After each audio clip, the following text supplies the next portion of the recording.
الرحمن الرحیم۔ اصول فقہ کا ہم مطالعہ کر رہے تھے، تو اصول فقہ میں جو ہماری بحث ہے اب کتاب و سنت کی بحث ہماری چل رہی تھی، یعنی بیسیکلی تو یہ بحث تھی مصادر شریعت کی، سورسز آف شریعہ کون سے ہیں، شریعہ کا حکم ہم نے کہاں سے ڈیرائیو کرنا ہے، یعنی اللہ کا حکم ہمیں کہاں سے ملے گا۔ تو ہم نے کہا تھا کچھ اس میں بنیادی سورسز ہیں یعنی پرائمری سورسز ہیں، اور کچھ ثانوی سورسز ہیں یعنی سیکنڈری سورسز ہیں شریعہ کے، ٹھیک ہے۔ جو بنیادی سورسز ہیں وہ دو ہیں، کتاب اللہ، سنت رسول، کتاب اللہ اور سنت رسول، ٹھیک ہے۔ یہاں تک بات ہماری پہنچی تھی، کتاب اللہ اور سنت رسول کے حوالے سے ہم نے کافی کچھ باتیں ڈسکس کی تھیں۔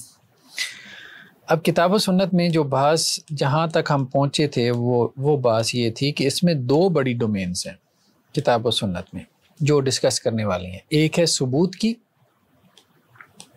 اور ایک ہے فہم کی۔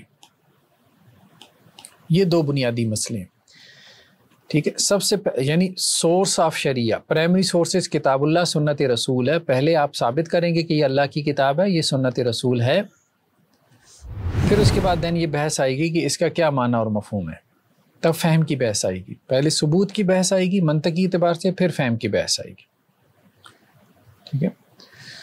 تو ثبوت میں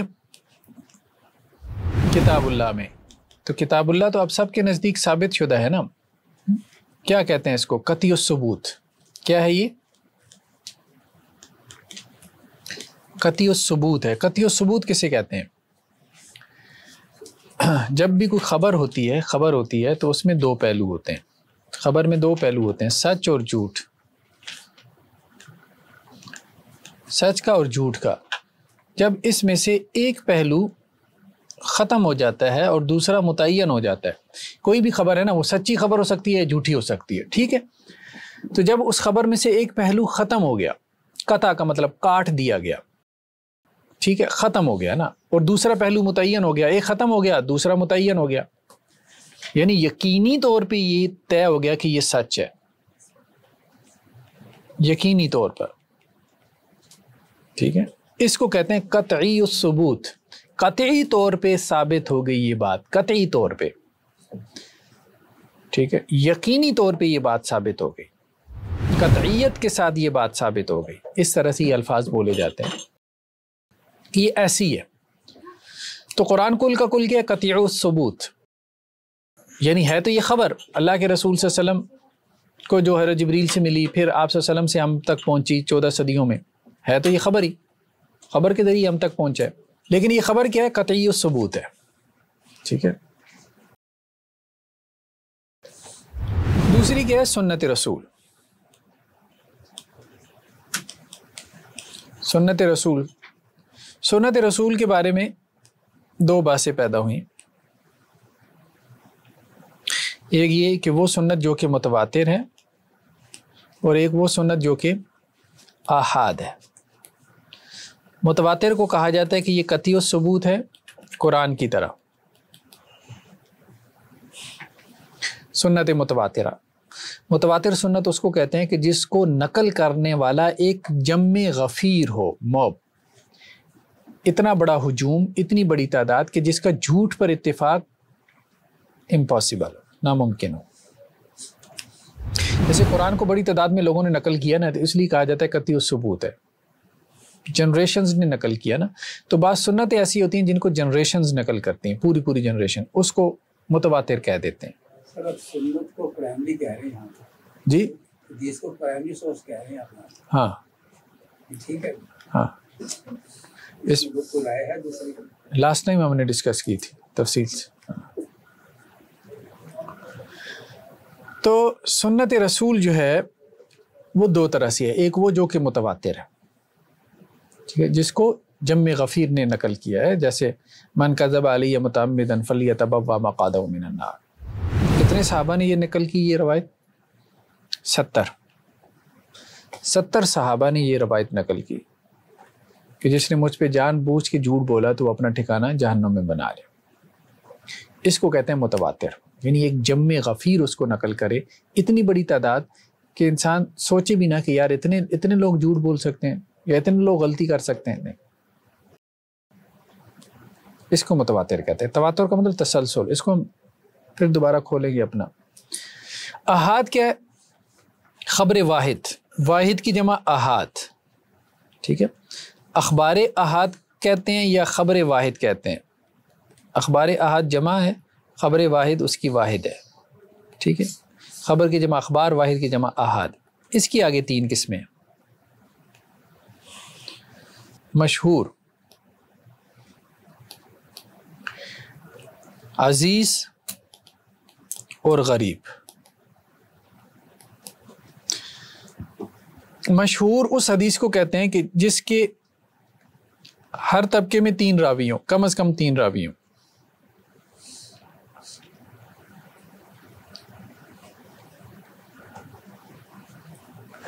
عزیز اس کو کہتے ہیں جس کے ہر طبقے میں کم از کم 2 راوی ہو۔ غریب اس کو کہتے ہیں جس کے ہر طبقے میں کم از کم 1 راوی ہو۔ ہاں، جنریشن، ٹھیک ہے۔ صحابہ کا ایک طبقہ ہے، تابعین کا ایک طبقہ ہے، تبع تابعین ایک طبقہ ہے، ٹھیک ہے۔ طبقات جیسے صحابہ یہ ایک طبقہ ہے، تابعین ایک طبقہ ہے، اور تبع تابعین ایک طبقہ ہے۔ یہ فرسٹ جنریشن ہو گئی، یہ سیکنڈ جنریشن ہو گئی، تبع تابعین یہ تھرڈ جنریشن ہو گئی، اس کے نیچے پھر چوتھی آ جائے گی، 5ویں آ جائے گی، 6ٹھی آ جائے گی، ٹھیک ہے۔ تو اگر ہر طبقے میں یعنی 3 صحابی مثال کے طور پہ 3 صحابی ہیں، 3 تابعی ہیں اور 3 ہی تبع تابعی ہیں، تو اس کو کیا کہیں گے؟ مشہور۔ 2 صحابی ہیں، ٹھیک ہے، مشہور فیمس۔ 2 صحابی ہیں، 2 تابعی ہیں، 2 تبع تابعی ہیں، تو اس کو کیا کہیں گے؟ عزیز۔ 1 صحابی ہے، 1 تابعی ہے، 1 تبع تابعی ہے، تو اس کو کیا کہیں گے؟ جی، خبر واحد کا ایک ہے لغوی معنی لغت میں، تو لغت میں خبر واحد کہتے ہیں اکیلے آدمی کی خبر کو، لیکن اصول حدیث میں یہ ٹرم ہے، تو جب بطور ٹرم ہم استعمال کریں گے تو پھر ہم دیکھیں گے کہ وہ لوگ خبر واحد کسے کہتے ہیں۔ تو خبر واحد کی تعریف یہ نہیں کی جاتی کہ خبر واحد کا معنی ہے جس کو ایک راوی روایت کرے، نہیں، وہ غریب ہے۔ خبر واحد کا وہ ڈیفینیشن کرتے ہیں کہ خبر واحد اس کو کہتے ہیں جو متواتر نہیں ہے۔ جو متواتر نہیں ہے وہ کیا ہے؟ وہ خبر واحد ہے۔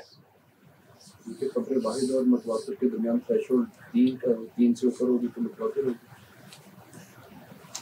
یہ کہہ سکتے ہیں؟ جی، یہ کہہ سکتے ہیں کہ کچھ لوگوں نے کہا ہے کہ اگر ہر طبقے میں 4 راوی ہو جائیں تو وہ متواتر ہے، کچھ لوگوں نے کہا ہے۔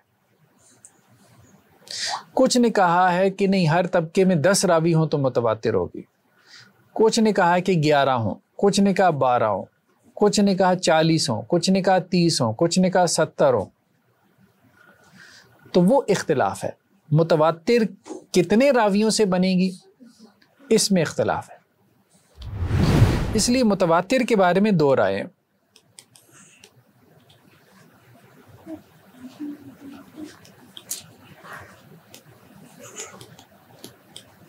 ایک رائے یہ ہے کہ یہ تعداد سے بنتی ہے، دوسری رائے ہے کہ یہ کیفیت ہے، یعنی یہ کوانٹٹی نہیں ہے، یہ کوالٹی ہے۔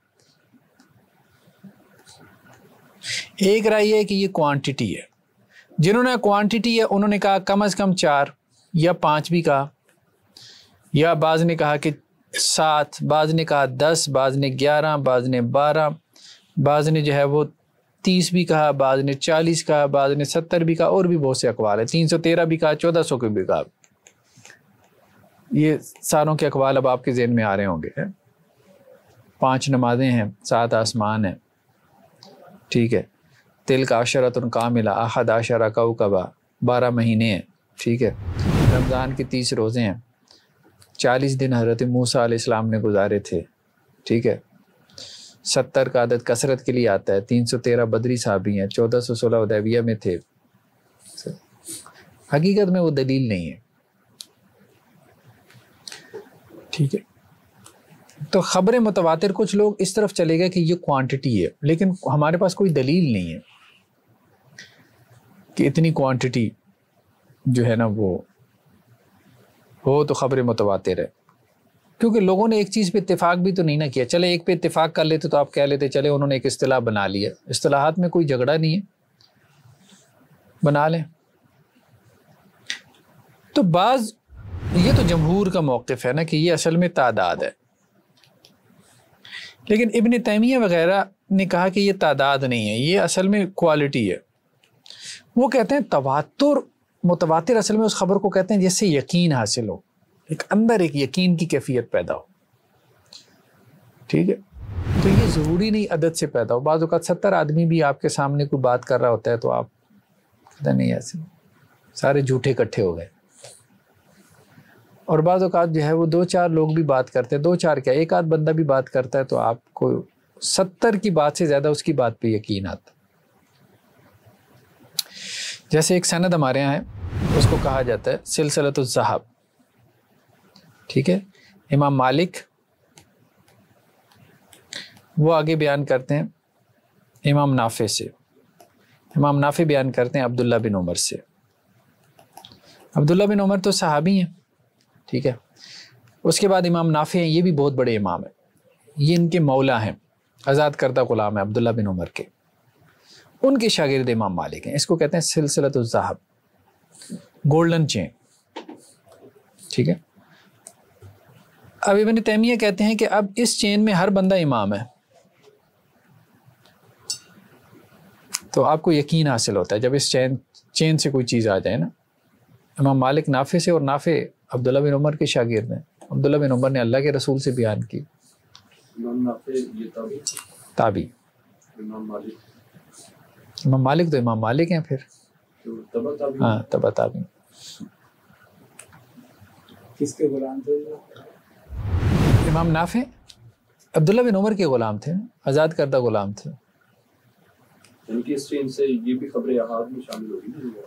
ہاں، چین کے اعتبار سے خبر واحد. تو اصل میں ابن تیمیہ کہتے ہیں نا کہ اس کا تعلق تعداد سے ہے ہی نہیں، کیفیت سے ہے. ان کی اس چین سے بھی کافی روایت آئی ہوئی.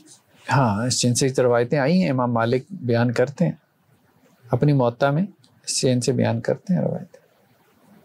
سر حدیث عزیز جو ہے اس میں ہے کہ ہر طبقے میں کم از کم 2، تو یہ پاسبلٹی ہے کہ کسی ایک طبقے میں کم از کم 2 ہوں اور باقی طبقوں میں 2 سے زیادہ ہوں. ہاں ٹھیک ہے، یہ بھی پاسبلٹی ہے، کسی ایک طبقے میں کم از کم 2 ہوں. تیسرا جو ہے وہ غریب. ٹھیک ہے، کہ ہر طبقے میں کم از کم 1 ہو. یہ ہو سکتا ہے کسی طبقے میں 2 ہوں، 3 ہوں، لیکن منیمم کسی بھی طبقے میں 1 رہ جائے گا نا تو وہ غریب ہو جائے گی. کسی بھی طبقے میں جو ہے وہ 2 رہ جائیں گے نا تو وہ عزیز. اچھا، ایک مشہور ہے، ایک مشہور تو جمہور کی ہے نا، جمہور کی مشہور تو یہی ہے نا، اور ایک احناف کی مشہور ہے. ٹھیک ہے، احناف کی جو مشہور ہے نا اس کو مشہور عرفی کہتے ہیں. جمہور کی جو مشہور ہے اس کو مشہور اصطلاحی کہتے ہیں. یہ تو وہی ہے نا کہ ہر طبقے میں 3 ہو. احناف کی جو مشہور ہے وہ کہتے ہیں کہ جی جو صحابہ کے طبقے میں مشہور ہو حدیث، یا جو تابعین کے طبقے میں یا تبع تابعین کے طبقے میں، 3 طبقات لیتے ہیں، یعنی 200 ہجری تک، کم از کم 200 ہجری تک. وہ یہ کہتے ہیں اگر کوئی روایت مشہور ہے تو وہ روایت ان کے نزدیک مشہور ہے، یعنی مشہور ہے سوسائٹی میں. جیسے آج کل مشہور ہے کہ نماز مومن کی معراج ہے، نماز دین کا ستون ہے. پتہ نہیں حدیث ہے کہ نہیں ہے، بس مشہور ہے. بس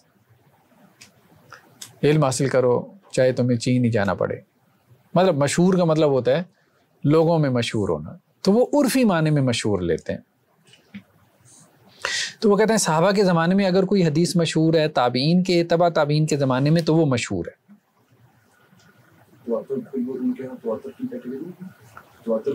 نہیں، تواتر اصل میں سندی ہوتا ہے. اب متواتر تو ظاہری بات ہے سند سے تواتر ثابت ہوگا نا، تواتر تو سند سے ثابت ہوگا. تواتر بھی ایک طرح سے یہ جو آپ بیان کریں وہ مشہور ہی ہے. تواتر میں تو سند بنیاد ہے نا. مطلب جو لوگ یہ حدیث بیان کر رہے ہیں الصلاۃ و عماد الدین، نماز جو دین کا، ان کے پاس کوئی سند ہوتی ہے؟ سند تو وہ ہے جو مدارس میں پڑھ رہے ہیں ان کے پاس ہے. صرف سوسائٹی والوں کے پاس تو سند نہیں ہوتی. مشہور ہونے کا مطلب یہ ہے کہ سوسائٹی میں مشہور ہے. ہر بندہ اس کو بیان کر رہا ہے، لیکن جو بندہ بیان کر رہا ہے اس نے آگے استاد سے سند کے ساتھ پڑھی ہے. نہیں، متواتر میں سند ہوتی ہے. تواتر کا مطلب یہ نہیں ہوتا کہ ایک چیز جو ہے وہ 70 لوگ بیان کر رہے ہیں اور بغیر سند کے بیان کر رہے ہیں، یہ تواتر نہیں ہوتا. 70 صحابہ نے بیان کیا تو اللہ کے رسول سے سن کے بیان کیا نا، وہ یہ کہتے ہیں کہ ہم نے اللہ کے رسول سے سنا یا آپ کو یہ فرماتے، اس کو تواتر کہتے ہیں. تو ہم کہاں تک پہنچے تھے سنت رسول میں؟ ایک تو ہم نے کہا کہ متواتر ہے، یہ تو ہے قطعی الثبوت. ٹھیک ہے، جو اخبار احاد ہیں ان کے بارے میں ڈیبیٹ پیدا ہوئی. ٹھیک ہے، یعنی سنت میں ہم نے کہا 2 کیٹیگریز ہو گئیں، ایک متواتر اور ایک اخبار احاد. متواتر تو ہے قطعی الثبوت، ٹھیک ہے. اخبار احاد کے بارے میں ڈیبیٹ پیدا ہو گئی. اچھا، جو قطعی الثبوت ہے نا، وہ کہتے ہیں کہ جی یہ علم یقین کا فائدہ دیتی ہے، یعنی اس سے یقین حاصل ہوتا ہے نا. یقین کسے کہتے ہیں؟ 100% بات یہی ہے بھائی، 100% بات یہی، علم یقین اس کو کہتے ہیں. اس کے مقابلے میں ایک ہوتا ہے علم ظن. ٹھیک ہے، یعنی علم کی 2 قسمیں کی جاتی ہیں، ایک یقین اور ایک ظن.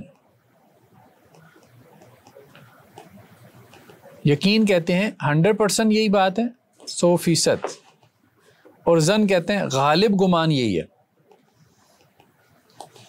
غالب گمان کا مطلب ہے 80%، 90%، غالب گمان میں جو بھی اب آپ لے لیں.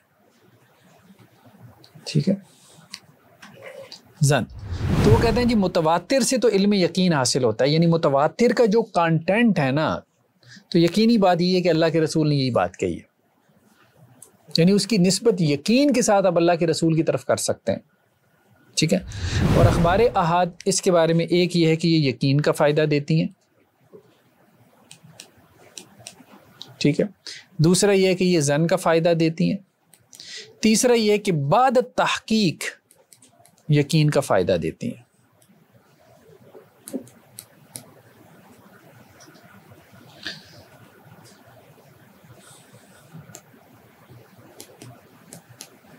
یہ قول نا یہ بہتر معلوم ہوتا ہے کہ خبر واحد جو ہے تحقیق سے پہلے آپ کو اس کے بارے میں کیا ہے؟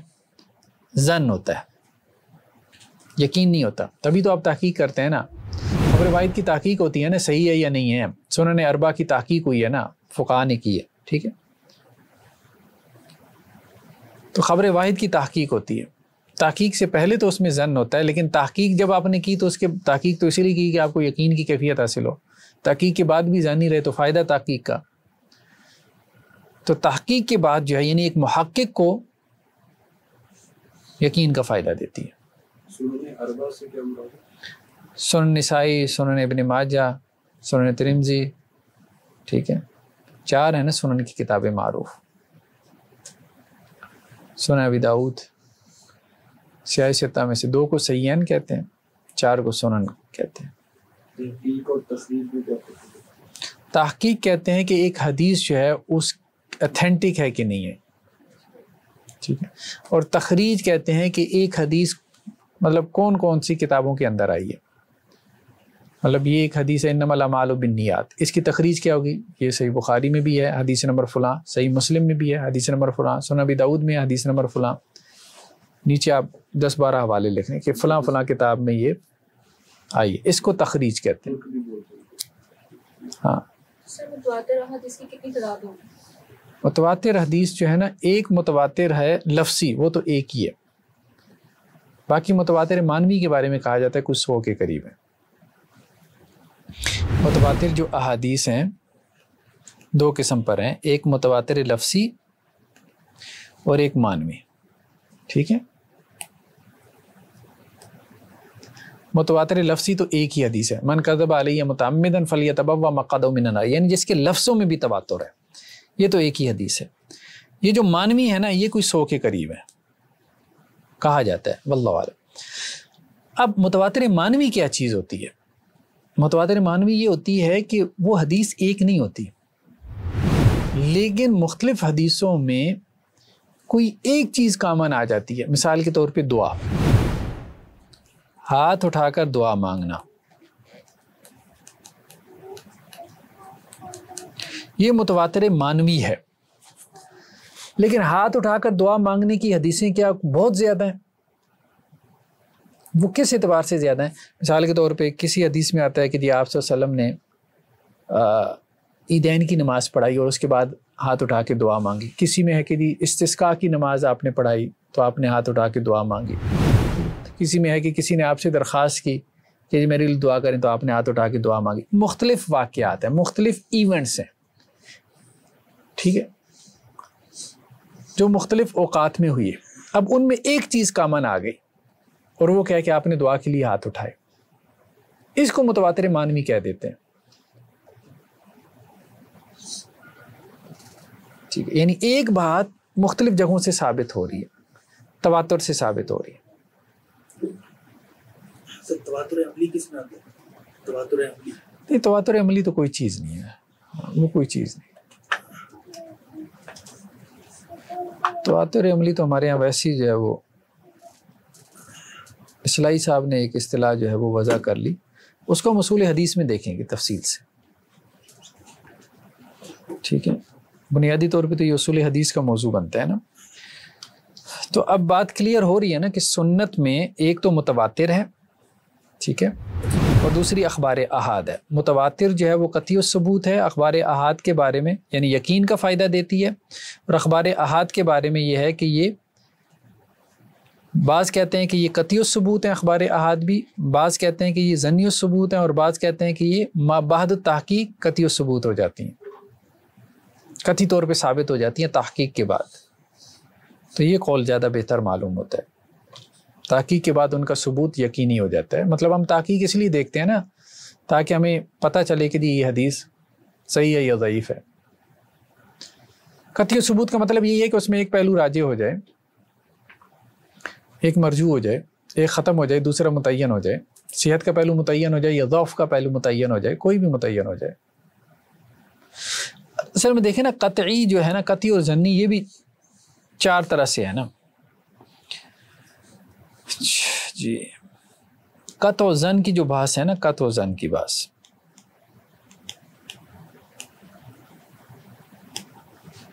قطعی اور ظنی، یہ دو اصطلاحات استعمال ہوتی ہیں نا. ایک ہے قطعی الثبوت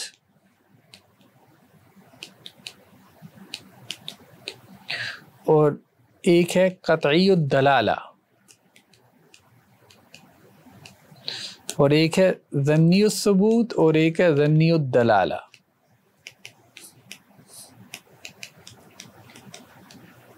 ٹھیک ہے، قطعی الثبوت کا مطلب تو سمجھ لیا نا، یعنی ایک سائیڈ اس کی متعین ہو گئی. قطعی الدلالہ یعنی ایک لفظ کے کئی معنی ہو سکتے تھے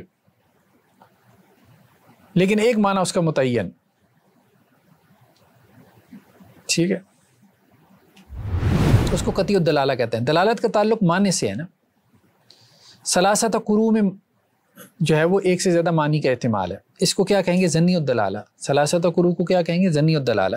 یعنی جب لفظ میں ایک سے زیادہ معنی کا احتمال ہو تو آپ کہتے ہیں جو معنی میں لے رہا ہوں تو غالب گمان یہی ہے کہ یہی معنی ہے.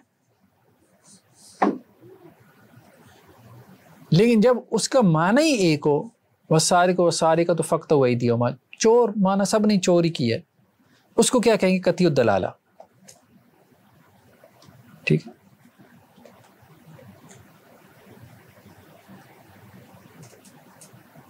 قطعی ثبوت یعنی کہ پہلے کی چیز ہے، اس سے پہلے. ہاں، قطعی ثبوت کا تعلق تو خبر سے ہے نا، کہ خبر قطعی طور پہ ثابت ہے. دلالت کا تعلق معنی سے ہے کہ اس خبر کا جو معنی ہے وہ قطعی طور پہ ثابت ہے یا ظنی طور پہ ثابت ہے. یعنی جہاں اختلاف ہو جائے گا تو ہم کہیں گے ظنی الدلالہ ہے معنی میں، جہاں معنی میں سب کا اتفاق ہوگا تو ہم کیا کہیں گے؟ یہاں معنی کیا ہے؟ قطعی ہے. یعنی کہ قطعی ثبوت کسی بھی آیت یا قطعی ثبوت کسی بھی حدیث میں دلالت جو ہے وہ قطعی بھی ہو سکتی ہے. جیسے دیکھیں قرآن مجید جو ہے یہ قطعی الثبوت ہے، قرآن مجید، ٹھیک ہے، اور قرآن مجید جو ہے وہ قطعی الدلالہ ہے. ہاں ہے، قرآن مجید قطعی الدلالہ ہے، بہت سارے مقامات بھی اس کا معنی ایک ہی کیا جاتا ہے، کوئی اختلاف نہیں ہے۔ قرآن مجید ظنی الدلالہ ہے، ہاں قرآن مجید ظنی الدلالہ بھی ہے، کیوں نہیں ہے؟ قرآن میں بہت سارے مقامات پہ اختلاف ہے، جیسے ہم نے کہا ثلاثۃ قروء، اس کا کیا معنی ہے؟ امام شافعی کیا کہتے ہیں؟ ہاں طہور ہے، اس کا ایک معنی طہور کیا گیا اور ایک معنی اس کا منسس کیا گیا۔ امام شافعی کہتے ہیں اس کا معنی طہور ہے، اور امام ابو حنیفہ کہتے ہیں اس کا معنی کیا ہے؟ حیض ہے۔ قروء کے معنی میں اختلاف ہو گیا، تو اس کو کہیں گے ظنی الدلالہ، یعنی اب معنی قطعی نہیں ہے نا۔ صحابہ میں اختلاف ہو جاتا ہے قرآن مجید کے معنی میں، تابعین میں ہو جاتا ہے، تبع تابعین میں، ائمہ میں، مفسرین میں ہو جاتا ہے، ٹھیک ہے، ہو جاتا ہے۔ تو اختلاف اگر تنوع کا نہیں ہے، تضاد کا اختلاف ہے، تو اس کا مطلب یہ ہے کہ وہ ظنی الدلالہ ہے، یعنی مفسر یہی کہے گا کہ غالب گمان یہی ہے کہ وہی معنی ہے جو مجھے سمجھ میں آ رہا ہے، قطعی طور پہ وہ نہیں کہہ سکتا۔ کیوں؟ کیونکہ دوسروں نے دوسرا معنی لے لیا نا، اب یہ کوئی خدا سے تو معنی نہیں نا لے کے آیا۔ یہاں پہ اصل میں غلطی کرتے ہیں ہمارے یہاں یہ مکتب فرعی والے بھی، کہ وہ ایک قطعیت کا سٹانس لے لیتے ہیں، وہ کہتے ہیں جو ہمیں سمجھ میں آیا نا یہی ہے بس، باقیوں کو جو سمجھ میں آیا نہیں وہ غلط ہے۔ یہ سٹانس لینا ٹھیک نہیں ہے۔ وہ یقین کی کیفیت آپ کے اندر ہی ہوتی ہے، لفظ میں نہیں ہوتی۔ لفظ میں ہوتی تو وہ لفظ سب کو ایک معنی تک پہنچاتا۔ جو بھی کوئی معنی لے رہا ہو تو اس کے اندر اپنے طور پہ یقینی کیفیت ہی ہو، ہاں اس کو نہیں، وہ یقین کی کیفیت اگر آپ کی اپنی ہے نا تو یہ تو ریلیٹیو ہے نا، اگر لفظ کی ہے تو سب وہاں تک پہنچیں گے۔ یعنی بعض اوقات لفظ اتنا کلیئرٹی کے ساتھ اپنے معنی پہ دلالت کر رہا ہوتا ہے کہ سب کہتے ہیں بھئی اس کا یہی معنی ہے، ٹھیک ہے، اور بعض اوقات لفظ کی اپنے معنی پہ دلالت کلیئرٹی کے ساتھ نہیں ہوتی، وضاحت کے ساتھ نہیں ہوتی۔ اس کا مطلب یہ نہیں کہ اللہ تعالیٰ کا کلام ناقص ہے، اس کا مطلب یہ بھی نہیں کہ اللہ کو کلام کرنا نہیں آتا تھا۔ اللہ نے خود اپنے کلام کو اس طرح سے وضع کیا۔ اللہ نے متشابہات کیوں رکھی؟ سیدھی سی بات ہے، اللہ تعالیٰ خود کہہ رہے ہیں میں نے متشابہات رکھی، کیوں رکھی؟ آزمائش کے لیے رکھی۔ یعنی اللہ تعالیٰ یہ چاہتے ہیں بھائی کہیں تو میں نے کلیئر کر دیا، وہاں تو ٹھیک ہے سارے ایک معنی تک پہنچ گئے، کہیں میں نے تھوڑا سا چھپا دیا، اس لیے کہ محنت کرو جان مارو، جو صحیح پہنچے گا اس کو دو گنا اجر ملے گا۔ ٹیچر بھی کیا کرتا ہے، کچھ سوالات ٹرکی بناتا ہے نا، سارے تو ایک جیسے نہیں بناتا نا، ہاں تھوڑا سا ایویلیویشن کرنی ہے، کو پتہ چلے کس نے جان ماری ہے، محنت کی ہے، کس نے صحیح طرح سے سمجھا پڑا ہے، تاکہ کچھ کے درجات اوپر ہوں کچھ کے نیچے ہوں۔ تو یہ تو سارا ایویلیویشن کے لیے، انتظام کے لیے تھا۔ انہوں نے اور معنی میں لے لیا جی قرآن اس طرح اللہ کا کلام، کیا اللہ تعالیٰ قادر کلام نہیں ہے، وہ اس طرف باس لے گئے، حالانکہ اللہ تعالیٰ آزمائش کر رہا تھا، اللہ تعالیٰ خود بتا رہا تھا متشابہات میں نے رکھے ہیں، آزمائش کے لیے رکھے ہیں، دیکھتا ہوں فتنے میں پڑتا ہے کہ نہیں پڑتا۔ تو بات کو سمجھنے کا ایک پرسپیکٹیو تھا، وہ اتنا سادہ سا پرسپیکٹیو اس کو گھما پھرا کے پتہ نہیں کہاں لے گئے۔ تو قطعی الثبوت اس سے مراد کیا ہے؟ جس کا ثبوت قطعی ہے۔ ظنی الثبوت جس کا ثبوت ظنی ہے۔ قطعی الدلالہ جس کی دلالت قطعی ہے، یعنی اس کا معنی ایک ہی ہے، کوئی دوسرا معنی مراد ہو ہی نہیں سکتا، اور یہ تبھی ہو سکتا ہے جب اس پہ کنسنسس ہو جائے اس کے معنی پہ، ٹھیک ہے۔ قطعی ثبوت کے اندر سے کسی کا بھی انکار جو ہے یہ کفر ہے جی قطعی ثبوت میں سے کسی چیز ہاں، قطعی ثبوت چیز کا انکار جو ہے وہ دار اسلام سے کا انکار جو ہے وہ بھی دار اسلام سے خارج ہے۔ نہیں، اس کے بارے میں اتفاق نہیں ہے نا کہ وہ قطعی ثبوت ہے کہ نہیں، یہ صرف ایک موقف بعد از تحقیق والا جو ہے، اگر کوئی وہ ایک موقف ہے نا، تو وہ جو موقف رکھیں گے تو ان کے نزدیک ہوگا نا۔ قطعی الدلالہ کی کوئی مثال ہوگی ایک ہی معنی پہ؟ جی قطعی الدلالہ کی کوئی ایگزامپل؟ ہاں، جیسے فجلدوا کل واحد منہما مئۃ جلدہ، بدکار کے بارے میں کیا آتا ہے کہ ان کو 100 کوڑے مارو، ٹھیک ہے۔ اب کسی نے نہیں کہا کہ 90 کوڑے ہیں یا 110 کوڑے ہیں، ٹھیک ہے، تو یہ قطعی الدلالہ ہے، ٹھیک ہے۔ تو کہاں تک ہم پہنچے تھے، کہاں سے کہاں نکل گئے؟ اخبار احاد، ٹھیک ہے جی، یہ ہو گیا۔ قبر اخبار احاد سے ثابت ہے یا اخبار متواتر سے ثابت ہے؟ اصل میں خبر واحد میں بھی نا پھر ایک چیز استعمال ہوتی ہے جس کو کہتے ہیں خبر واحد المحتف بالقرائن۔ خبر واحد المحتف بالقرائن یہ یقین کا فائدہ دیتی ہے۔ خبر الواحد المحتف بالقرائن، یعنی وہ خبر واحد جس کو قرائن نے گھیرا ہوا ہو۔ قرائن یعنی اور بھی بہت ساری چیزیں جو سپورٹ کر رہی ہوں، ٹھیک ہے، یہ یقین کا فائدہ دیتی ہے. جیسے صحیحین کی حدیثیں، صحیح بخاری صحیح مسلم کی، یہ صرف خبر واحد نہیں ہے، یہ المحتف بالقرائن ہے، کیونکہ امت کا اتفاق ہو گیا. یہ قرین ہے، امت کا اتفاق ہو گیا کہ صحیح بخاری صحیح مسلم کی حدیثیں کیا ہیں، صحیح ہیں. یہ ایک قرین ہے. اسی طرح اور بھی قرائن ہیں، ٹھیک ہے. سر پھر یہ وہی چیزیں اس میں معلوم فی الدین ضرورہ میں آئیں گی یا نہیں؟ کیا یہ جو اس سے ثابت ہے مختلف قرائن ہے. ہاں بالکل، ضروریات دین میں سے آئیں گے، ضروریات دین میں سے آئیں گے. تو ہم یہ بات کر رہے تھے سنت رسول کی کہ ہاں اب اس میں احناف نے ایک اور بات کی ہے کہ یہ جو ان کا عرفی ہے نا، عرفی احناف یہ کہتے ہیں کہ خبر واحد سے تو ظن حاصل ہوتا ہے، ٹھیک ہے، خبر واحد سے تو ظن حاصل ہوتا ہے، اور یہ جو ان کا مشہور عرفی ہے نا، اس سے وہ کہتے ہیں یقین حاصل ہوتا ہے. یقین یا بعض اوقات وہ ایک اور لفظ استعمال کرتے ہیں طمانینت، ٹھیک ہے، مطمئن کرنے والا علم یا یقین دینے والا. کس سے؟ مشہور عرفی سے. بعض اوقات ان کے نزدیک مشہور عرفی سے مراد وہ ہوتی ہے جو ان کے فقہا کے یہاں مشہور ہو، ٹھیک ہے. ہاں اب اصل میں مسئلہ آتا ہے، دیکھیں دو چیزیں ہیں نا، حدیث کے حوالے سے یا خبر کے حوالے سے، خبر ہی کہہ دیں، ٹھیک ہے. ایک تو ہے اس کے حوالے سے بحث صحت و ضعف کے حوالے سے خبر کی، ایک بحث اس کی تعدد روات کے حوالے سے، ٹھیک ہے، یعنی کتنی تعداد میں کسی خبر کو راویوں نے نقل کیا ہے. تو تعداد کے حوالے سے جب ہم بحث کرتے تو ہم نے کہا متواتر ہے یا پھر کیا ہے، احاد ہے، ٹھیک ہے. احاد میں پھر ہم نے کہا مشہور ہے، عزیز ہے اور غریب ہے، ٹھیک ہے. 3 2 1 اس کو 4 کر لیں، چلیں بہرحال سمجھنے کے لیے 4 کر لیں، ٹھیک ہے. پھر اس میں لفظی ہے، تواتر مانوی ہے، تواتر لفظی ہے، تواتر مانوی ہے، ٹھیک ہے. تعدد روات، کتنے راوی ہوں تو پھر آپ اس روایت کو ان راویوں کی تعداد کے اعتبار سے کیا نام دیں گے، ٹھیک. تو اس میں کہا گیا کہ یہ جو ہے نا، یہ یقین کا فائدہ دیتی ہے، علم یقین اس سے حاصل ہوتا ہے، عام طور پہ قول یہی ہے. اور احاد سے کیا ہوتا ہے، علم ظن حاصل ہوتا ہے، عام طور پہ قول یہی ہے، تفصیل ہم نے آگے پڑھ لی.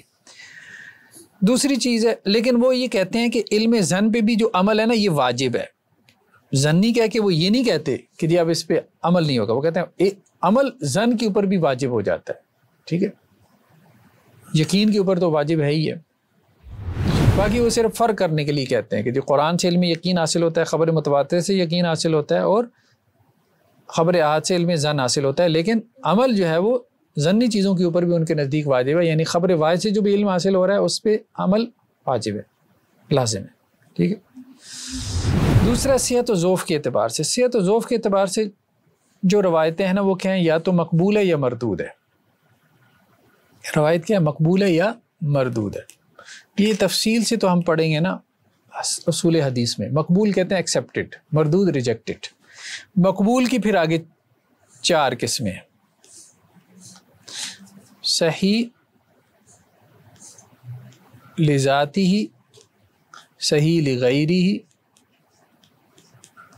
حسن لذاتی ہی اور حسن لغیری، ٹھیک ہے. ابھی ہم صرف صحیح لذاتی کے اوپر رہتے ہیں. صحیح لذاتی کی 5 شرائط ہیں، یعنی صحیح حدیث جسے آپ کہتے ہیں نا، صحیح حدیث کہتے ہیں جس کی 5 شرائط ہو، ٹھیک ہے. تو وہ جمہور کے نزدیک کیا ہے، مقبول ہے، ایکسیپٹڈ ہے. تو اب ہم آتے ہیں صحیح کی طرف. صحیح کے بارے میں ایک ہم اصول حدیث میں پڑھیں گے. دیکھیں اصول حدیث میں ہم ذرا ڈفرنٹ انداز سے پڑھیں گے نا، اصول فقہ میں اور اعتبار سے بحث ہے. اصول فقہ میں اب آپ مصر شریعت پڑھ رہے ہیں نا، کون سی سنت مصر شریعت بنے گی؟ ظاہر بات ہے جو صحیح ہوگی، ضعیف والی تو مصر شریعت نہیں نہ بنے گی۔ اب صحیح کون سی ہے؟ ایک نقطہ نظر ہے محدثین کا، ٹھیک ہے، ان کے نزدیک صحیح وہ حدیث ہے جس میں 5 شرائط ہوں، جو 5 شرائط کو کوالیفائی کرے۔ ایک ہے احناف کا، احناف کہتے ہیں وہ حدیث صحیح ہے جو 11 شرائط کو کوالیفائی کرے، ٹھیک ہے۔ ایک ہے مالکیہ کا، مالکیہ یہ کہتے ہیں کہ وہ حدیث صحیح ہے جو 7 شرائط کو کوالیفائی کرے۔ اچھا محدثین کیا کہتے ہیں؟ 5۔ کون سی؟ کہ اس کے تمام راوی کیا ہوں؟ عادل ہوں۔ پہلی شرط کیا ہے؟ تمام راوی کیا ہوں؟ عادل، مین کریکٹر ان کا ساؤنڈ ہو، کریکٹر وائز ٹھیک ہو، ٹھیک ہے۔ ہر راوی کیا ہے؟ عادل ہو۔ دوسرا کیا؟ تمام راوی ضابط ہو، ضابط مین ان کی میموری کیا ہو؟ ٹھیک ہو۔ کریکٹر بھی اچھا ہو، کریکٹر اچھا ہونے مراد جھوٹ نہ بولتا ہو، فاسق و فاجر نہ ہو، ٹھیک ہے، گناہ کبیرہ کا ارتکاب نہ کرتا ہو، ٹھیک ہے، میموری اچھی ہو، ظاہر حافظہ اچھا ہو۔ تیسرا کیا ہے؟ سند متصل ہو، چین کنیکٹڈ ہو، ٹھیک ہے، ایک جنریشن نے دوسری جنریشن سے سنا ہو۔ چوتھا کیا؟ شیوز نہ ہو، حدیث شاذ نہ ہو، یا اس حدیث میں شیوز نہ ہو۔ شیوز کسے کہتے ہیں؟ کہ راوی جو ہے وہ اپنے سے زیادہ ثقہ راوی سے اختلاف نہ کرتا ہو، یعنی ثقہ راوی اوثق اپنے سے زیادہ ثقہ راوی سے اختلاف نہ کرتا ہو، یا ثقہ راوی ثقات سے یعنی ثقہ راویوں کی ایک جماعت سے اختلاف نہ کرتا ہو۔ مثال کے طور پہ کلاس میں جب کلاس سے باہر نکلتے ہیں، اب ایک اسٹوڈنٹ کہتا ہے کہ سر نے یہ پڑھایا، 5 کہتے ہیں کہ سر نے یہ پڑھایا، تو کس کی بات مانی جائے گی؟ 5 کی۔ وہ ایک بھی ثقہ ہے۔ ثقہ کیسے کہتے ہیں؟ یہ دو کوالٹیز کو کیا کہتے ہیں؟ ثقہ۔ کریکٹر ٹھیک ہو، ایک بندے میں 2 ہی چیزیں دیکھیں گے نا، حافظہ ٹھیک ہو، کریکٹر ٹھیک ہو، تو آپ اس کی بات لے لیتے ہیں، ٹھیک ہے۔ ایک بندے کا حافظہ ٹھیک ہے، کریکٹر ٹھیک نہیں ہے، تو آپ کہیں گے بھائی جھوٹ بول سکتا ہے۔ ایک بندے کا کریکٹر ٹھیک ہے، حافظہ ٹھیک نہیں ہے، پھر بھی آپ کہیں گے یار غلطی لگ سکتی ہے، بندہ تو ٹھیک ہے، متقی پرہیزگار ہے، لیکن حافظہ ہی نہیں ہے، کمزور ہے، بات کو پتہ نہیں کیا سے کیا بنا دے گا۔ فاسق العقیدہ ہو تو عادل ہو سکتا ہے، فاسق العقیدہ ہو عادل نہیں۔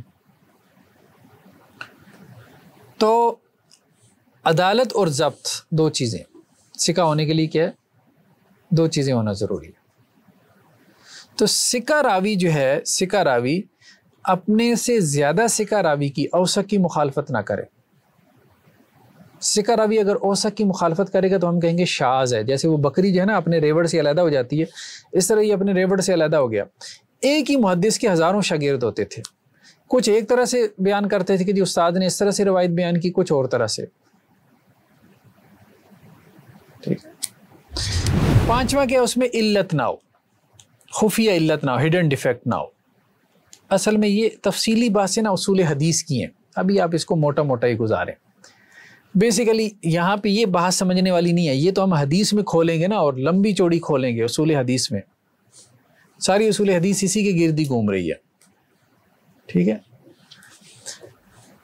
ابھی صرف اتنا سمجھے کہ محدثین کے نزدیک 5 شرائط ہیں، کوئی حدیث ٹھیک ہے اگر اس میں یہ 5 شرائط پوری ہیں تو، ٹھیک ہے۔ مثال کے طور پہ ایک حدیث ہے مالک، امام مالک کس سے بیان کر رہے ہیں؟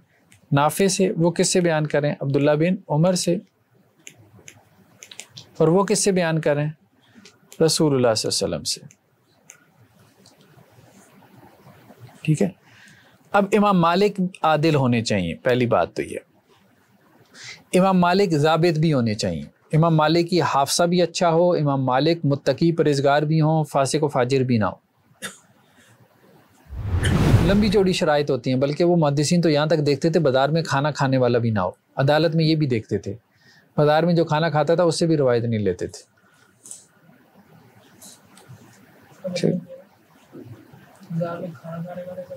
وہ اس زمانے میں اس کو اچھا نہیں نہ سمجھا جاتا تھا، بازاری سمجھا جاتا تھا اس کو، ٹھیک ہے. تو امام مالک عادل ہوں یعنی ان کا کریکٹر ساؤنڈ ہو, ٹھیک ہے, کریکٹر وائز ٹھیک ہو, مطلب ان کو کریکٹر سرٹیفکیٹ ملا ہوا ہے. دوسرا میموری ان کی بہت اچھی ہو, ضابطہ اچھا ہو, ٹھیک, ذہین ہو جسے کہتے ہیں, فقیہ ہو. تیسرا سند متصل ہو, یعنی امام مالک کے استاذ ہوں امام نافع کے استاذ ہوں عبداللہ بن عمر, اس کو کہتے ہیں سند متصل ہو. یہ نہیں کہ امام مالک نے امام نافع سے پڑھا ہی نہیں یا امام نافع نے عبداللہ بن عمر سے پڑھا ہی نہیں. اگر ایسا ہو کہ امام مالک جو ہے بیان کر دیں عبداللہ بن عمر سے کہ میں نے عبداللہ بن عمر سے سنا, تو یہ چین کنیکٹڈ ہوگی؟ نہیں, یہ چین ڈسکنیکٹ ہو جائے گی. تو سند متصلوں کا مطلب کیا ہے؟ شاگرد, اس کا استاد, پھر اس کا استاد, پھر اس کا استاذ.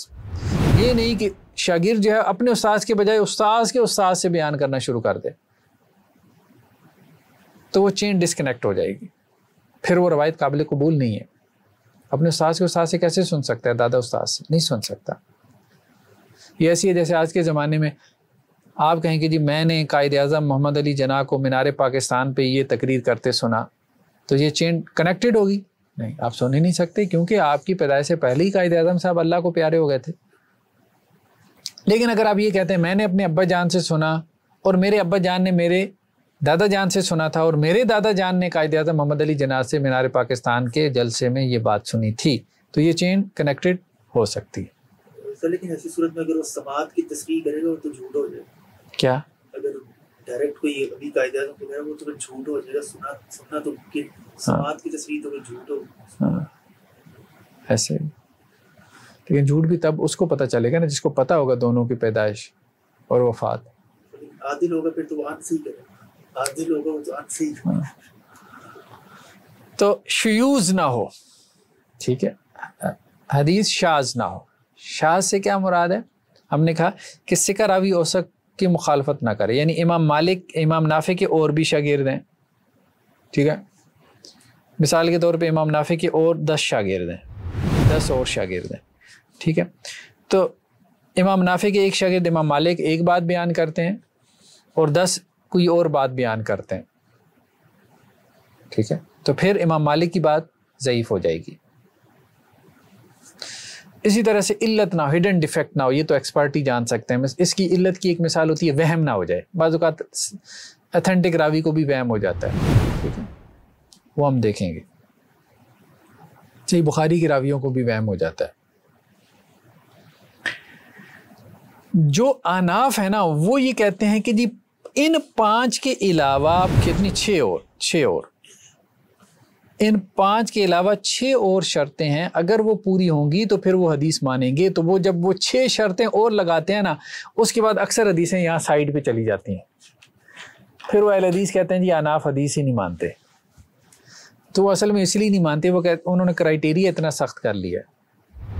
اس لیے صاحب کتاب نے یہ نہیں کہا حدیث کو قبول کرنے کے اصول, انہوں نے کہا جی آناف کے حدیث کو رد کرنے کے اصول. مطلب انہوں نے اس کو اور طرح سے لے لیا نا کہ یہ 6 اصول, مطلب کسی حدیث کے صحیح ہونے کے لیے اتنا ہی کافی تھا. یہ کرائیٹیریا بھی اتنا سخت تھا کہ اس کے بعد مزید 6 کا کرائیٹیریا لگانے کا کوئی تک نہیں بنتی تھی. مزید 6 شرائط لگانے سے وہ پھر سارا حدیث کا ذخیرہ ہی سائڈ پہ ہو گیا, ٹھیک ہے. مالکیہ نے کہا کہ یہ 5 ہیں اور اس کے علاوہ 2 اور ہیں. تو سر یہ احناف کے نزدیک جو 6 مزید شرائط ہیں یہ امام ابو حنیفہ سے ہیں یا آگے ان کے شاگرد؟ نہیں, امام ابو حنیفہ سے کچھ بھی نہیں ہے, یہ بعد کے لوگوں کی ہیں, بعد کے لوگوں کی ہیں. تو یہ 6 کسی ایک ہی بندے سے کسی ایک سے بھی نہیں ہے, مختلف لوگوں سے مروی ہیں, تو وہ بعد والوں نے جمع کر دی. دیکھیں اصول فقہ کا کام تو ظاہری بات ہے, امام صاحب کی تو کوئی کتاب نہیں ہے نا اصول فقہ پہ, جیسے امام شافعی کی رسالہ, تو وہ تو ان کے بعد کے لوگوں نے اس کو وہ کیا کہ جی امام صاحب نے ان اصولوں کو مد نظر رکھا ہوگا. یعنی امام صاحب نے کچھ حدیثیں چھوڑ دی نا, اب سوال یہ پیدا ہو کہ امام صاحب نے یہ حدیثیں کیوں نہیں لی. ایک تو بیانیہ سیدھا سا واضح سے کچھ لوگوں نے یہ بنا لیا کہ جی امام صاحب تک یہ حدیثیں پہنچی نہیں تھی.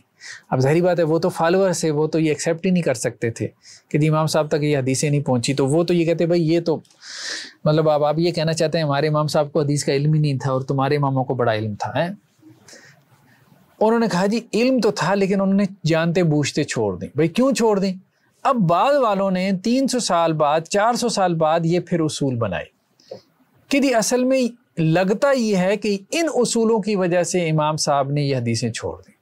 لگتا ہی ہے. اس میں پھر ان کا آپس میں اختلاف بھی ہوتا ہے. ایسا نہیں ہے کہ وہ سب احناف کنسنسس کر جاتے ہیں, وہ آپس میں اختلاف بھی کرتے ہیں.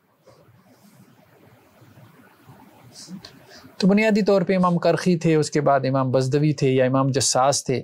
یہ وہ لوگ تھے جو حنفی اصول فقہ کے آپ کہہ لیں پائنیئرز تھے نا. تو انہوں نے یہ چیزیں پھر وضع کرنا شروع کی. اصول بزدوی ہے, اصول کرخی ہے, جساس کی الفصول فی الاصول ہے, اسی طرح سے اور بنیادی کتابیں ان کی ہیں. تو اب وہ 6 اصول کیا ہیں, مطلب وہ ہم تفصیل سے تو بعد میں پڑھیں گے. اب مثال کے طور پہ ایک اصول یہ ہے ان کے ہاں کہ اگر کوئی خبر واحد قرآن کے عموم اور ظاہر کے خلاف ہو,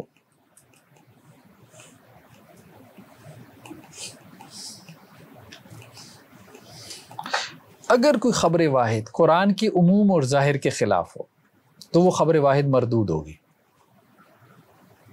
یعنی وہی آپ یوں کہہ لیں کہ جی کوئی خبر واحد قرآن کے خلاف ہو, آپ یوں کہہ لیں.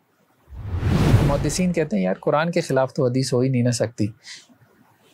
5 شرائط پہ آپ نے پرکھ لیا نا, دیکھ لیا آپ نے, ٹھیک ہے, اب اس کے بعد مزید کی کیا ضرورت ہے. اچھا یہ 3 شرائط کا تعلق روایت سے ہے, یہ 3 کا, پہلی 3 کا, اس کا تعلق کس سے ہے؟ روایت سے. اور اگلی 2 کا تعلق درایت سے ہے. یعنی آپ نے روایتاً بھی پرکھ لیا, درایتاً بھی پرکھ لیا, یعنی سند کو بھی پرکھ لیا. یعنی یہ سند میں کیا ہے, سند میں راوی ہے نا, تو راوی عادل و ضابط ہو, سند کیا ہو, کنیکٹڈ ہو, ٹھیک ہے. سند بھی آپ نے پرکھ لی. یہ ہے متن, متن کو بھی آپ نے کریٹیکلی اس کو انالائز کر لیا کہ اس میں شیوز نہ ہو نا, اس میں کوئی جو ہے وہ علت نہ ہو.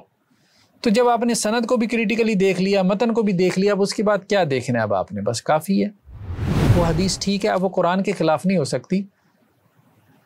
آپ کے ذہن میں جو قرآن کا معنی ہے اس کے خلاف ہو سکتی ہے. وہ محدثین اس طرح سے لیتے ہیں کہ حدیث, اللہ کے رسول قرآن کی مخالفت کرنے نہیں آئے تھے کہ ہم حدیث اور قرآن کو آپس میں ٹکرا دیں. نہیں. اچھا اس بارے میں جو حدیث ہے نا ایک, اصل میں وہ حدیث بھی فیبریکیٹڈ ہے, من گھڑت ہے. ایک حدیث یہ بیان کی جاتی ہے کہ جی اللہ کے رسول نے کہا کہ تمہارے پاس کوئی حدیث پہنچے نا تو پہلے یہ دیکھو کہ قرآن سے ٹکرا رہی ہے کہ نہیں. اگر قرآن سے ٹکرا رہی ہے تو اس حدیث کو رد کر دو. یہ حدیث خود موضوع ہے, یہ خود موضوع حدیث ہے کہ جب میری حدیث کوئی تمہارے پاس پہنچے تو اس کو قرآن کے اوپر پیش کرو. اگر قرآن کے مطابق ہو تو لے لو, نہیں ہے تو نہ لو. لیکن اب یہ خود حدیث موضوع ہے نا, اب اس کا کیا کریں. بلکہ بعض ائمہ نے کہا کہ ہم نے اس حدیث کو قرآن کے اوپر پیش کیا تو قرآن نے کہا کہ اس کو اٹھا کے پھینک دو. کیونکہ قرآن یہ کہتا ہے ما آتاکم الرسول فخذوہ وما نہاکم عنہ فانتہوا من یطع الرسول فقد اطاع اللہ. تو خیر بہرحال وہ دونوں طرف والے نے اس طرح سے دلیل بنائی. اچھا درمیان میں ایک طبقہ آیا, انہوں نے کہا کہ اصل میں دیکھیں بات یہ تھی کہ امام ابو حنیفہ علیہ الرحمہ وہ اس معاملے میں معذور تھے, ہم ان کو بلیم نہیں کر سکتے. کیونکہ جس دور میں انہوں نے فقہ کی تدوین کی, فقہ کو کمپائل کیا, اب یہ وہ دور تھا کہ جب کہ سلطنت اسلامیہ وسیع ہو رہی تھی, لاکھوں کے قریب لوگ جو ہے وہ مسلمان ہو رہے تھے. ٹھیک ہے, 3 براعظموں تک مسلمان پھیل چکے تھے نا. تو اب ایسے میں ایک تو یہ تھا کہ حدیث کی تحقیق کا کام ابھی نہیں ہوا تھا. موطا امام مالک اور اسی طرح سے یہ کتابیں تو لکھی جا رہی تھیں لیکن تحقیق کا کام نہیں ہو, کمپائلیشن ہو رہی تھی. تحقیق تو پھر بعد میں ہوئی نا, ائمہ اربعہ کے بعد ہوئی. محدثین کا زمانہ 3ری صدی ہجری کا زمانہ ہے نا جب تحقیق ہوئی. کمپائلیشن ہونا شروع ہو گئی تھی یا خبر زبانی نقل ہو رہی تھی. تو ایک کام تو ائمہ یا فقہا یہ کرتے کہ حدیث کی تحقیق میں لگ جاتے, تو وہ تو ہزاروں لوگوں کی پھر زندگیاں لگیں. دوسرا انہوں نے کہا کہ فوری طور پہ ضرورت اس بات کی ہے کہ لوگوں کو مسائل درپیش ہیں, ہم ان کو مسئلے کا حل بتائیں. تو ائمہ نے, فقہا نے کیا کیا کہ فقہوں کو مدون کیا حدیث کی تحقیق کے بجائے. تو وقتی طور پہ جیسے کہتے ہیں انسٹنٹ ریسرچ جو تھی وہ ضروری یہی تھی کہ وہ لوگوں کے مسائل کا حل بتاتے اور انہوں نے وہ کام صحیح طریقے سے کیا. لیکن بعد میں جب 3-4 صدیوں کے بعد فقہائے اناف آئے اور اس وقت تک جو ہے وہ حدیث کی تحقیق کا کام ہزاروں محدثین کر چکے تھے, ان کے مجموعے کمپائل ہو چکے تھے, تو اب بعد میں آنے والے 4-5ویں صدی ہجری کے اناف کو یہ چاہیے تھا کہ وہ محدثین کی تحقیق سے فائدہ اٹھاتے اور اپنی فقہ کو ریوائز کرتے. بجائے اس کے کہ وہ اپنے فقہ کو ریوائز کرتے, انہوں نے اپنے ائمہ کو, جو کہ ایک وقت آپ یوں کہہ لیں کہ ایک عارضی ان کی ایک اپروچ تھی اور اس وقت کے حساب سے ٹھیک تھی, جبکہ حدیث کی تحقیق کا کام نہیں ہوا تھا. کہ دیکھو حدیثیں تو نقل ہو رہی ہیں نا, لیکن یہ نہیں پتہ صحیح کون سی ہے ضعیف کون سی ہے, تو کیا کرو, قرآن کے اوپر اپنی فقہ کی بنیاد رکھو. ٹھیک تھا بالکل یہ فیصلہ, قرآن کے اوپر فقہ کی بنیاد رکھو. یا فوری طور پہ اب آپ کیا کر سکتے ہو, وہ حدیث لے لو جو قرآن کے مطابق معلوم ہو رہی ہے, ٹھیک ہے. لیکن جب حدیث کی تحقیق ہو گئی, اس کے اصول و ضوابط, اس کا علم مدون ہو گیا, تو پھر جو ہے نا وہ ہمیں حدیث کو لینا چاہیے تھا. اور پھر وہ بظاہر لگ رہا ہوتا ہے قرآن اور اس کے عام کے خلاف ہے, لیکن حقیقت میں وہ قرآن کے ظاہر اور اس کے عموم کے خلاف نہیں ہوتی.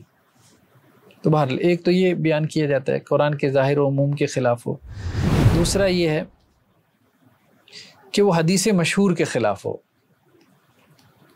خبر واحد حدیث اس طرح سے پریزنٹ کیا تھا جی, یہ جو موقف آپ نے بتایا کہ وہ معذور تھی, یہ والا موقف سب سے پہلے کس کی طرف سے آیا؟ یہ تو انہوں نے بیان کیا نا اپنے عاصم الحداد صاحب نے, یا ان سے پہلے جو ہے وہ کچھ امام ابن قیم وغیرہ کی بحثیں موجود ہیں کچھ. کیونکہ اس چیز کے تو مخالف امام ابن تیمیہ نے لکھا برف الملام علی قائمۃ اللہ.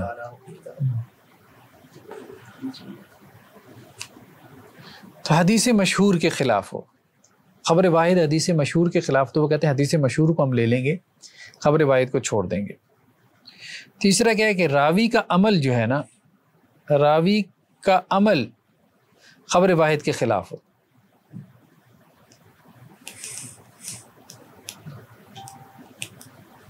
ٹھیک ہے, تو وہ کہتے ہیں پھر بھی ہم خبر واحد کو چھوڑ دیں گے کہ جو راوی اس خبر کو نقل کر رہا ہے, یعنی صحابی, اس کا اپنا عمل اس کے خلاف ہے. اس کو ہم تفصیل سے دیکھیں گے.